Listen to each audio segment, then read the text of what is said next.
vivemos um momento da vida em que a tecnologia, os meios digitais, vem tendo uma importância muito grande nas nossas vidas. E aí gera muitas dúvidas nos pais se devem ou não devem dar smartphone para seus filhos, darem tablet, qual a melhor idade para fazer isso, quanto isso pode ser bom e quanto isso pode ser prejudicial à vida dessa criança. Como pais que são educadores, que são pais que são responsáveis pela educação dos seus filhos, ensiná-los a utilizar os meios digitais de forma saudável e produtivo, divertido também, né? Porque eles também servem para entretenimento, é uma responsabilidade nossa. Eu vou fazer vários vídeos sobre isso, para falar sobre esse assunto, porque eu vou usar esse livro que é da Carrie e da Arlene. Então eu vou fazer assim meio que um resumo dele. Vou falar de vários capítulos dele, que é super importante, que ele é um livro bem legal, falando sobre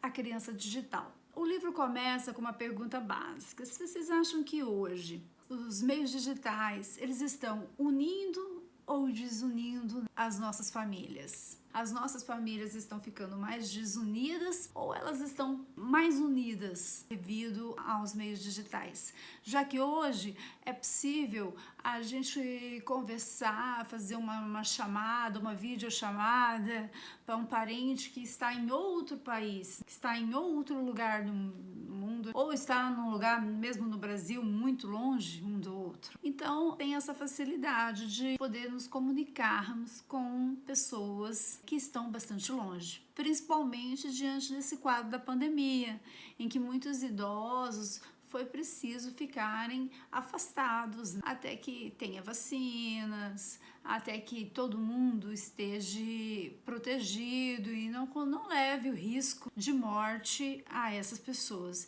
Então houve um afastamento muito grande, houve uma mudança social muito grande com relação ao nosso jeito de se relacionar. E foi aí que os meios de comunicação, principalmente os smartphones, ganharam ainda muito mais o espaço dentro da nossa vida, dentro do nosso dia a dia. Há muitos idosos que nem faziam uso desses aparelhos, começaram a fazer uso deles. Muitas pessoas que não tinham ainda o conhecimento disso precisaram a fazer uso, professores precisaram começar a fazer uso, porque começamos a ter aulas digitais, enfim, a tecnologia nos trouxe uma série de facilidades para que a pandemia também não se tornasse uma coisa assim que dizimasse a nossa população. Ela dizimou uma grande parte da população, mas poderia ser muito mais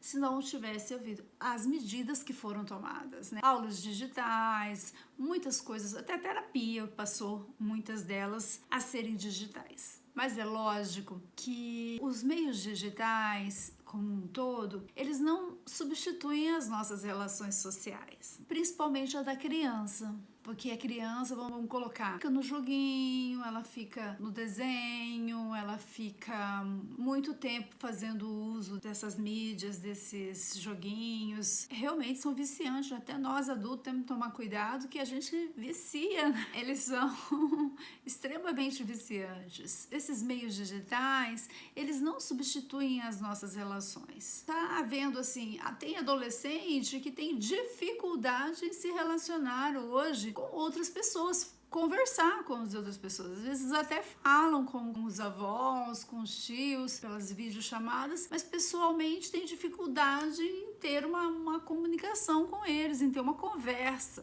Vai perdendo essa habilidade de nos relacionarmos, que é uma habilidade que a nossa família vai incentivando, vai nos levando, vai nos apresentando e que é saudável para nós, essas habilidades. Então a gente precisa se relacionar, mesmo diante agora, vamos esperar que agora as coisas comecem a retornar ao normal, a gente possa voltar a restabelecer os nossos vínculos de relação pessoalmente, tomando todos os cuidados também, viu? De máscara, uso de álcool. Não somente as crianças caíram nessa armadilha digital, não, tá? Crianças pequeninas aí, hoje você vê elas com esses smartphones, esses tablets. O adolescente também caiu muito nessa. Jogam jogos inúmeros, alguns jogos que são assim para maiores de 18 anos, até tem adolescentes menores jogando, porque um produto ele tem a censura para 18 anos. Ele tem a censura para 18 anos porque ele possui cenas para uma mente, para uma personalidade, para uma pessoa que já está formada, que ela sabe que aquilo dali não condiz com a realidade. Aquele videogame violento não é uma verdade, é simplesmente um entretenimento violento, mas é um entretenimento. Por isso é dado essas classificações. Esse filme é indicado somente para maiores de 18 anos, porque provavelmente vai haver uma linguagem, vai haver imagens que são para pessoas que já têm uma personalidade formada, pelo menos estruturada, para saber o que está certo e o que está errado. É por isso que há essas classificações e são muito importantes que os pais considerem bastante isso. Não incomum eu ouvi, e as autoras do livro também falaram muito, que tem muitos pais que falam que não tem problema do filho dele ficar 4, 5 horas diante de um aparelho, né, de um celular, programa de televisão, de um desenho, porque isso não prejudica a dinâmica familiar. Será que não prejudica a dinâmica familiar? Existe uma diferença. Vamos supor que a família se reuniu hoje e a gente vai assistir uma série junta. Todo mundo vai assistir essa série junto. É uma série que dá para todo mundo. Os pais entendem que os filhos podem assistir. Se houver alguma cena, eles explicam. Enfim, dá para todo mundo assistir aquela série. Todo mundo vai assistir, curtir. Super legal, um momento de entretenimento de família. Positivo, super legal. Isso é muito bom. A família tá lá, todo mundo reunido, vamos assistir um cineminha, um filminho, uma série, qualquer coisa, acompanhar. E é até bom ser fã de umas séries aí a gente discute valores, discute, não devia ser assim, as pessoas não deviam agir dessa maneira, nos faz ver e contemplar pela visão do diretor ou do escritor, dos roteiristas, o mundo de uma outra maneira, de uma outra forma.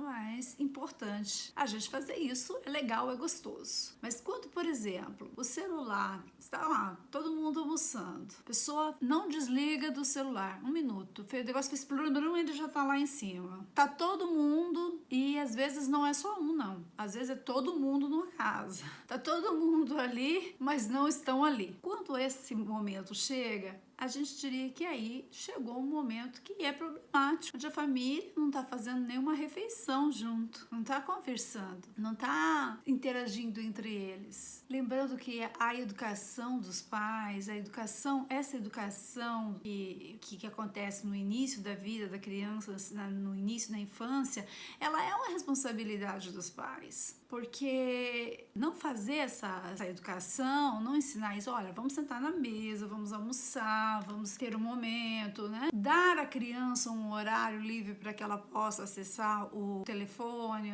o joguinho, o videogame, o tablet, enfim. É um dever dos pais. Não, nesse momento você pode. Legal isso. Deixá-lo muito à vontade é um problema. Aí muitos pais vão dizer, não, eu até tento bastante. Fiz 2, 3 dias, depois parei, sabe? Então, assim, em educar não tem que haver intenção. Intenção de fazer isso. Em educar tem que haver ação. E isso demanda tempo, isso demanda que os pais, né, sejam ali, que se dediquem mesmo. Que eles parem, observem isso e cuidem disso. Porque educar é um ato de amor.